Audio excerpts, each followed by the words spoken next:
हेडलाईन्सचे प्रायोजक आहे NBC bearings, लांब पळण्यासाठी। पंतप्रधान मोदी आज यवतमाळ दौऱ्यावर। महिला बचत गटाचा कार्यक्रमासह मोदींच्या हस्ते आज विविध योजनांचा शुभारंभ। 2 लाखाहून अधिक महिला उपस्थित राहणार। मुलगा मुख्यमंत्री व्हावा उद्धव ठाकरेंना वाटतंय। टीव्ही9च्या ग्लोबल समिट कार्यक्रमात अमित शहांचा निशाणा, तर घराणेशाहीवाले सत्तेच्या स्वार्थासाठी एकत्र। अमित शहांची इंडिया आघाडीवर टीका। मुंह में राम बगल में ईडी म्हणजे सत्ताधाऱ्यांचे घरगडी। उद्धव ठाकरेंचा सरकारवर घणाघात, सत्तेसाठी हावरेपणा सुरू असल्याची देखील टीका।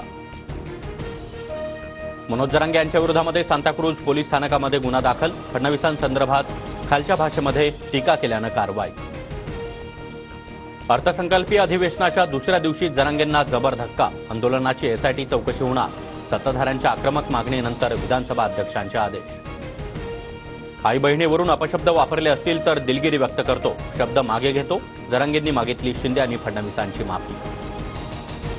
जरांगेंचा बोलवता धनी कोण? चौकशीमध्ये षडयंत्र बाहेर काढणार। फडणवीस आक्रमक, तर जरांगेंची भाषा कार्यकर्त्यांची नाही तर राजकीय। मुख्यमंत्री शिंदेंचं वक्तव्य।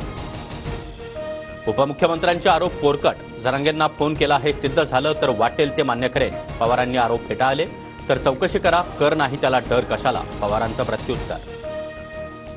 लोकशाहीमध्ये कुणालाही निवडणूक लढण्याचा अधिकार। बारामतीमधून नवा उमेदवार उभा राहिला तर आनंदच। सुनेत्रा पवार यांच्या उमेदवारीवर शरद पवारांची प्रतिक्रिया। महाविकास आघाडीसोबत युती होणार की नाही सांगता येत नाही। युती व्हावी अशी आमची इच्छा। प्रकाश आंबेडकरांचं वक्तव्य। महाविकास आघाडीची दुपारी 4 वाजता ट्रायडंट हॉटेलमध्ये बैठक। लोकसभा जागा वाटपावर अंतिम चर्चा होणार।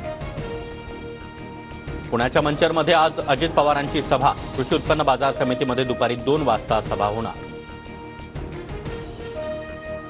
भाजप अध्यक्ष जे.पी. नड्डा 4 मार्चला नागपूर दौऱ्यावर। भाजप युवा मोर्चाच्या राष्ट्रीय अधिवेशनाला मार्गदर्शन करणार। मोदींच्या विकसित भारताबाबतही तरुणांना माहिती देणार। 1 मार्चपर्यंत पशूंचं इयर टॅगिंग करणं बंधनकारक। इयर टॅगिंग केलेल्या पशूंची खरेदी विक्री करता येणार। नोंदणी न केलेल्या पशूंना उपचार देखील दिले जाणार नाही। मुंबईच्या उपनगरांमध्ये 5 मार्चपर्यंत 15% पाणी कपात। तिसे उदंचन केंद्रातील ट्रान्सफॉर्मर जळाल्यानं काही पंप बंद।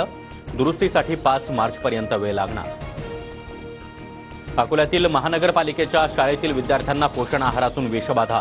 तातडीनं उपचार मिळाल्यानं विद्यार्थ्यांची प्रकृती स्थिर। बुलढाणा, अकोला, अमरावती आणि नागपूर जिल्ह्यांना आजही अवकाळी पावसाचा इशारा, तर राज्यातील 9 जिल्ह्यांमध्ये अवकाळी आणि गारपिटीमुळे पिकं जमीनदोस्त। राकेश शर्मा यांच्यानंतर अवकाशामध्ये जाणाऱ्या 4 भारतीय अंतराळवीरांची पंतप्रधान मोदींकडून नावं जाहीर। प्रशांत बाळकृष्ण नायर, अजित कृष्णन, अंगद प्रताप, शुभांशु शुक्ला गगनयान मोहिमेसाठी जाणार। हेडलाईन्सचे प्रायोजक आहे एनबीसी बेरिंग्स, लांब पळण्यासाठी।